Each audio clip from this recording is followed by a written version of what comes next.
Hello all today's topic plastic mess on India's waste problem. Plastic waste அப்படிங்கிறது இந்தியாவில் மிகப்பெரிய ப்ராப்ளமாக உருமாறிட்டுருக்கு. Central pollution control board CPCB அப்படிங்கிற ஒரு அமைப்பு என்ன சொல்கிறாங்க அப்படின்னா, ஆண்டிற்கு 4 மில்லியன் டன்ஸ் வந்து பிளாஸ்டிக் வேஸ்ட் ஜென்ரேட் ஆகிறதா சொல்கிறாங்க. இந்த சர்வே 2020 21 எடுக்கப்பட்ட ஒரு சர்வே, சரிங்களா? ஸோ இதுக்கான ஒரு தீர்வாக என்ன அப்படின்னா, பிளாஸ்டிக் வேஸ்ட் மேனேஜ்மெண்ட் ரூல்ஸ் படி யூசர்ஸ் வந்து ரீசைக்கிள் ப்ராசஸில் ஈடுபட்டு அதற்கான சர்டிஃபிகேட்டை கலெக்ட் பண்ணி வச்சுக்கணும்னு சொல்கிறாங்க. ஸோ இது எந்த போர்ட்டலில் நம்ம ரிஜிஸ்டர் பண்ணலாம் அப்படின்னா, இபிஆர் ட்ரேடிங் பிளாட்ஃபார்ம், சரிங்களா? இபிஆர் அப்படிங்கிறது எக்ஸ்டெண்டட் ப்ரொடியூசர் ரெஸ்பான்சிபிலிட்டி அப்படிங்கிற ஒரு ஆன்லைன் ட்ரேடிங் பிளாட்ஃபார்மில் நம்ம ரெஜிஸ்டர் பண்ணணும். பேக்கேஜஸ் ஆகட்டும், இம்போர்ட்டர்ஸ் ஆகட்டும், இல்லை யூசர்ஸ், இண்டஸ்ட்ரியல் யூசர்ஸ், ரீசைக்ளர்ஸ் எல்லாருமே இதில் ரெஜிஸ்டர் பண்ணணும். இந்த போர்ட்டல் சிபிசிபியோட ரெஜிஸ்டர் பண்ணப்பட்ட ஒரு போர்ட்டல், சரிங்களா? ஸோ இதில் வந்து பார்த்தீங்கன்னா, நீங்கள் ஒரு டன்னுக்கு நீங்கள் வந்து ரீசைக்கிள் பண்ணிங்கன்னா ஒரு சர்டிஃபிகேட் வந்து இஷ்யூ பண்ணுவாங்க, ஓகேங்களா? ஸோ அந்த மாதிரி 3.7 மில்லியன் டன் வந்து ரீசைக்கிள் பண்ணப்பட்டதாக சொல்கிறாங்க. 3.7 மில்லியன் டன் வந்து ரீசைக்கிள் பண்ணப்பட்டதாக சொல்கிறாங்க 4 மில்லியன் டன்லேருந்து. ஆனால் இதில் 6 லேக் வந்து போலியான சர்டிஃபிகேட்னு சொல்கிறாங்க. ஸோ 6 லேக் சர்டிஃபிகேட்ஸ் போலியாக இஷ்யூ பண்ணியிருக்காங்கன்னு சொல்லிட்டு. ஸோ ஒரு சர்டிஃபிகேட் ஒரு டன் ரீசைக்கிள் ஆனது அப்படின்னா 6 லேக்னா 6 லேக் டன் வந்து ரீசைக்கிள் பண்ணப்படாமையே போலியான கணக்கு வந்து காமிச்சிருக்காங்க. ஸோ இதுக்கான கிரிமினல் இன்வெஸ்டிகேஷன் போயிட்டுருக்கு. ஸோ இதுக்கு ஈச் அண்ட் எவ்ரி சிட்டிசனுமே வந்து ரெஸ்பான்சிபிள் தான். ஸோ இதனுடைய ரூட் காஸ் என்ன, எப்படிலாம் ரீசைக்ளிங் ப்ராசஸை என்ஹான்ஸ் பண்ணலாம் அப்படிங்கிற நோக்கில் கவர்மெண்ட் செயல்படணும் அப்படிங்கிற நோக்கில் அதை பேசியிருக்காங்க. Next one, competitive federalism on the NITI Aayog. NITI ஆயோக்னா வந்து பார்த்தீங்கன்னா national institution for transforming India, சரிங்களா? நேஷனோட வளர்ச்சி பாதைக்கான ஒரு பாலிசியை மாநில அரசுகளோடு ஒரு கூட்டாட்சி நோக்கில் செயல்படுத்துறது தான் வந்து நித்தி ஆயோகோட கொள்கையாக இருக்குது, சரிங்களா? இதனுடைய 9th கவர்னிங் கவுன்சில் மீட்டிங் வந்து டெல்லியில் நடந்துச்சு. இதில் வந்து 10 ஸ்டேட்ஸ் யூனியன் டெரிட்டரிஸ் பார்ட்டிசிபேட் பண்ணலை, சரிங்களா? ஸோ இதை வந்து ஸ்கிப் பண்ணிட்டாங்க. இதில் இந்த 10ல் பார்த்தீங்கன்னா 7 ஸ்டேட்ஸ் வந்து பார்த்தீங்கன்னா புறக்கணிப்பில் ஈடுபட்டிருக்காங்க. அதாவது தன்னுடைய கண்டனத்தை வெளிப்படுத்துமாறு பாய்காட் பண்ணியிருக்காங்க, சரிங்களா? அவங்க யார் யார் ஸ்டேட்ஸ் அப்படின்னு பார்த்தீங்கன்னா, தமிழ்நாடு, கேரளா, கர்நாடகா, தெலுங்கானா, பஞ்சாப், இமாச்சல் பிரதேஷ், ஜார்க்கண்ட். இவங்க எல்லாருமே வந்து யூனியன் பட்ஜெட் அலோகேஷன்ஸ் எங்களோட மாநிலங்களுக்கு சரியான முறையில் இல்லை அப்படிங்கிற நோக்கில் ஒரு பாய்காட் வந்து பண்ணியிருக்காங்க. கண்டன ஆர்ப்பாட்டம், கண்டன புறக்கணிப்புன்னு கூட இதை எடுத்துக்கலாம். வெஸ்ட் பெங்கால் சிஎம் வந்து மம்தா பானர்ஜி பார்ட்டிசிபேட் பண்ணாங்க, பட் வந்து புறக்கணிக்கவும் செஞ்சுட்டாங்க, அதாவது வாக் அவுட் பண்ணிட்டாங்க. ஸோ இந்த மாதிரியான ஒரு இஷ்யூவை வந்து எப்படி அட்ரஸ் பண்ணலாம் அப்படின்னா, நித்தி ஆயோக் ஒரு கூட்டுறவு கூட்டாட்சி அப்படிங்கிற பேசிஸில் இவங்க அதை எடுத்துகிட்டு போகணும். அதாவது கோஆப்ரேட்டிவ் ஃபெடரலிசம், சரிங்களா? இதனுடைய ஸ்ட்ரக்சரும் ஃபங்க்ஷனும் வந்து அதிருப்தி ஏற்படுத்தக்கூடாது மாநில அரசுகளுக்கு. அப்போ மட்டும்தான் இதனுடைய ஆக்சுவலாக தோற்றுவிக்கப்பட்ட ஒரு எய்ம் வந்து நிறைவேறும், சரிங்களா? ஒரு வளர்ச்சி பாதைக்கான இந்தியாவை உருமாற்றணும் அப்படின்னா மாநில அரசுகள் அதிருப்தி அடையக்கூடாது. அந்த வகையில் தான் என்னுடைய ஸ்ட்ரக்சரும் ஃபங்க்ஷன்ஸும் இருக்கணும் அப்படிங்கிற நோட்டில் அதை வந்து பேசியிருக்காங்க. நெக்ஸ்ட் ஒன், மெஸ் அப்படின்னா ப்ராப்ளம், ட்ரபிள், அது வந்து ஒரு மீனிங் இருக்குது.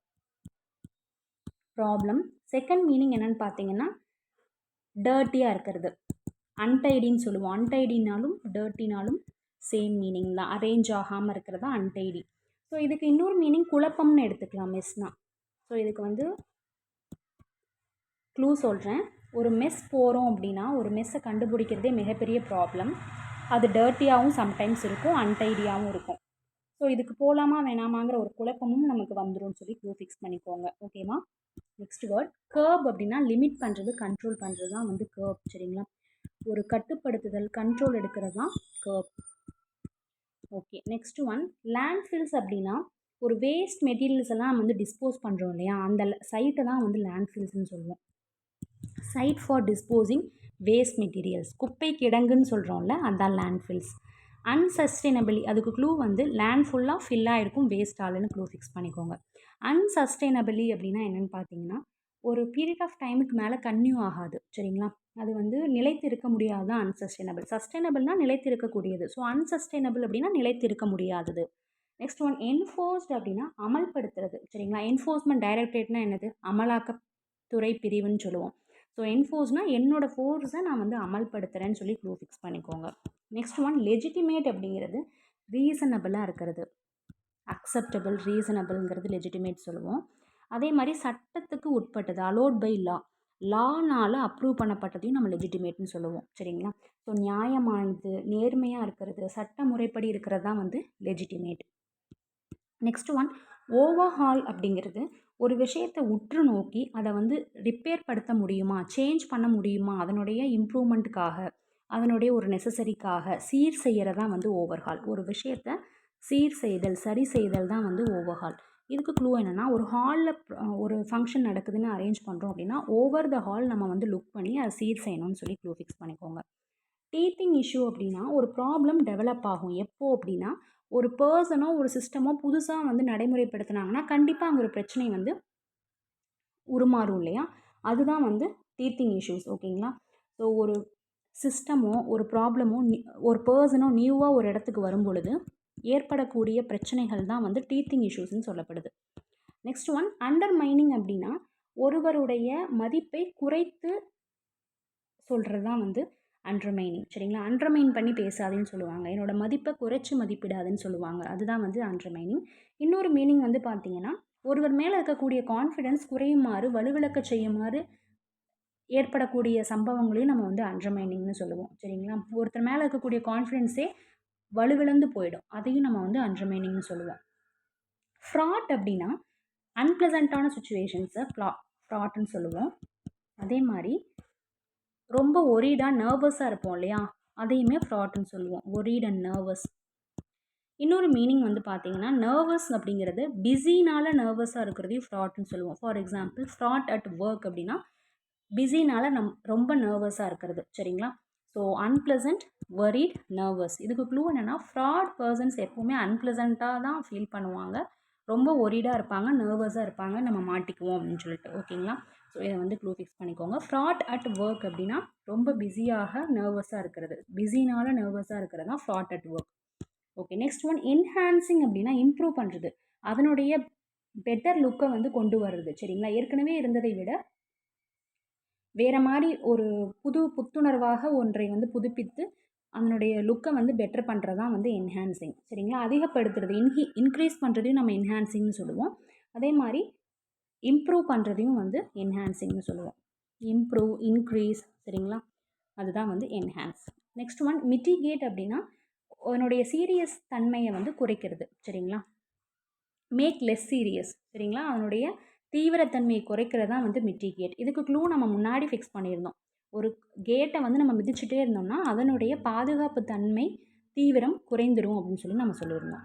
நெக்ஸ்ட் ஒன் பாய்காட்டர்னா புறக்கணிப்பு தான் வந்து பாய்காட். ஓகேங்களா? ஸோ இதுக்கு க்ளூ என்னென்னு பார்த்தீங்கன்னா பாய்ஸ் எல்லாமே வந்து காட்டனை புறக்கணிப்பாங்கன்னு ஞாபகம் வச்சுக்கோங்க. நெக்ஸ்ட் ஒன் பர்சீவ்டு அப்படின்னா நோட்டீஸ் பண்ணுறது, ஒரு விஷயத்தை நோட்டீஸ் பண்ணுறது, ரியலைஸ் பண்ணுறது ஒரு மீனிங் இருக்குது. அதே மாதிரி இன்னொரு மீனிங் என்னென்னு பார்த்தீங்கன்னா ஒரு விஷயத்தை திங்க் பண்ணுறது, ஒரு பர்டிகுலர் வேல திங்க் பண்ணுறதையும் பர்சீவ்னு சொல்லுவோம். சரிங்களா? ஸோ ஒரு விஷயத்தை நோட்டீஸ் பண்ணுறதாகட்டும் இல்லை ஒரு பர்டிகுலர் வேலை நம்ம யோசிக்கிறதையும் வந்து பர்சீவ் அப்படின்னு சொல்லி சொல்லுவோம். ஓகேங்களா? ஸோ இதுக்கு க்ளூ எனக்கு ஃபிக்ஸ் பண்ண வரல. பட் நோட்டீஸ் பண்ணுறது, ஒன்றை வந்து உணர்ந்து ஒன்றை பார்க்கறது, அதே மாதிரி ஒரு பர்டிகுலர் வே ஆஃப் இதில் வந்து ஒன்றை திங்க் பண்ணுறது, ரெண்டுமே வந்து பர்சீவ்டு. நெக்ஸ்ட் ஒன் டிஸ்என்சாண்ட்மெண்ட் அப்படின்னா என்னென்னு பார்த்தீங்கன்னா முன்னாடி அது மேலே இருந்த ரெஸ்பெக்ட் வந்து குறையிற மாதிரியான ஒரு ஏமாற்றம் தான் வந்து டிஸ்என்சாண்ட்மெண்ட். இதுக்கு க்ளூ என்னென்னு பார்த்தீங்கன்னா இது வந்து என்னோட சாண்ட் மந்திரம்னு நான் சொன்னேன், ஆனால் வந்து எனக்கு வந்து அது ஏமாற்றம் ஆயிடுச்சு. ஒய் பிகாஸ் இது என்னோட மந்திரம்னு சொல்லி வேற ஒருத்தர் சொல்லிட்டாங்கன்னு க்ளூ ஃபிக்ஸ் பண்ணிக்கோங்க. என் சாண்ட் அப்படின்னா மந்திரம் இல்லையா? ஸோ என்னோட சாண்ட்டுன்னு நான் சொல்லிட்டு இருந்தேன், பட் வந்து அது வேற ஒருத்தருடைய சாண்ட்டுன்னு சொல்லி என்னை ஏமாற்றிட்டாங்கன்னு க்ளூ ஃபிக்ஸ் பண்ணிக்கோங்க. டிஸ்இல்யூஷ்மெண்ட்னு சொல்லுவாங்க. அதாவது ப்ரீவியஸாக ரெஸ்பெக்டோ அட்மையரோ இருந்தாலுமே அதுக்கான ஒரு ஏமாற்றம், இது மேலேயே நம்ம நம்பிக்கை வச்சோம் அப்படிங்கிற மாதிரி இருக்கும் இல்லையா? அதுதான் வந்து டிஸ்இல்யூஷ்மெண்ட், இல்யூஷன்மெண்ட். ஸோ ரெண்டுமே வந்து ஒரே மீனிங் தான், டிஸ்என்சாண்ட்மெண்ட், டிஸ்இல்யூஷன்மெண்ட். நெக்ஸ்ட் ஒன் அட்வைசரி அப்படின்னா ஆலோசனை மட்டுமே வழங்கக்கூடிய ஒரு அமைப்பு. சரிங்களா? ஒரு பவர் வந்து அவங்களால கொடுக்க முடியாது, ஒரு டெசிஷன் எடுக்கிறதுக்கான பவர் வந்து அவங்களால தர முடியாது, அதுதான் வந்து அட்வைசரி. டீட்ராக்டர்ஸ் அப்படின்னா டிஸ்கரேஜ் பண்ணுவாங்க, இழித்துரைத்தே வந்து ஒருத்தங்கள பேசிகிட்டு இருப்பாங்க. அவங்க தான் வந்து டீட்ராக்டர்ஸ். சரிங்களா? ஸோ டிஸ்கரேஜ்னாலும் டீட்ராக்டர்ஸ்னாலும் சேம் மீனிங் தான். ஒருவரை குறைத்து மதிப்பிட்டு இழிவாக இழித்துரைப்பாங்க. அவங்க தான் வந்து டீட்ராக்டர்ஸ். இதுக்கு க்ளூ என்னன்னு பார்த்தீங்கன்னா, டிராக்டர்ஸ் எல்லாமே வந்து பார்த்தீங்கன்னா டிஸ்பரேஜாக தான் வந்து ஒருத்தங்களை வந்து மதிப்பீடு பண்ணும் அப்படின்னு சொல்லி க்ளூ ஃபிக்ஸ் பண்ணிக்கோங்க. நெக்ஸ்ட் ஒன், டபுள் இன்ஜின் அப்படின்னா சென்டர் கவர்மெண்ட்டும் ஸ்டேட் கவர்மெண்ட்டும் ஒரே ஆட்சியில் இருக்கிறது தான் வந்து ஒரே கவர்மெண்ட் ஆட்சி புரியறது தான் வந்து டபுள் இன்ஜின்னு சொல்கிறோம். டபுள் இன்ஜின் கவர்மெண்ட்டுன்னு சொல்கிறோம்ல. ஸோ டபுள் இன்ஜின் கவர்மெண்ட் அப்படின்னா ஒன்றுமே கிடையாது. ஒரு இன்ஜின் இருந்தாலே ஒரு வண்டி ப்ராப்பராக உங்களுக்கு மூவ் ஆகும். ஸோ டபுள் இன்ஜின் அப்படின்னா அதனுடைய வளர்ச்சி இருக்கும் அப்படிங்கிறது தான் அங்கே வந்து அந்த ஒரு அடிப்படையில் தான் இந்த வேர்டு வந்து இன்ட்ரடியூஸ் பண்ணப்பட்டுச்சு. அதாவது சென்ட்ரல் கவர்மெண்ட்டும் ஸ்டேட் கவர்மெண்ட்டும் ஒரே கவர்மெண்ட் அப்படிங்கிறதா அந்த டபுள் இன்ஜின் அப்படின்னு சொல்கிறது. நெக்ஸ்ட் ஒன், ஹரிசாண்டல் இம்பேலன்ஸ் அப்படின்னா என்னென்னு பார்த்தீங்கன்னா, ஒரு ரெவென்யூ வந்து எக்ஸ்பெண்டிச்சர் கூட மேட்ச் ஆகாது. ஓகேங்களா? ஒரு வருமானம் இருக்குது அப்படின்னா அதோட செலவோட மேட்ச் ஆகாமல் இருக்கிறது தான் ஹரிசாண்டல் இம்பேலன்ஸ். ரீஎன்விஷன்ட் அப்படின்னா என்னென்னு பார்த்தீங்கன்னா, ஒரு மனக்காட்சி வந்து டிஃப்ரெண்ட் வேல, அதாவது அதை இம்ப்ரூவ் பண்ணுற மாதிரி ஒரு டிரான்ஸ்ஃபர்மேஷன் கொடுக்குற மாதிரி பண்ணுறது தான் ரீஎன்விஷன்ட். ஓகேங்களா? ஸோ என்னோட விஷன் திரும்பவும் இருக்கும் அதில். எதுக்காக அப்படின்னா அதை வந்து ஒரு மாற்றி அமைக்கணும், சரி செய்யணும், டிரான்ஸ்ஃபார்ம் பண்ணணும் அப்படிங்கிறக்காகனு க்ளூ ஃபிக்ஸ் பண்ணிக்கோங்க. ஒரு வியூ, ஒரு விஷுவலைஸ் வந்து ஒரு மனக்காட்சி வந்து ஒரு புதிய வகையில் புதிய வேலை இருக்கும். எதுக்காகன்னா அதை மாற்றி அமைக்கிறதுக்காக. ஓகேங்களா? ஓகே, டுமாரோ செட்டில் வேர்ட்ஸ் லேர்ன் பண்ணிக்கலாம். Thank you. Have a nice day.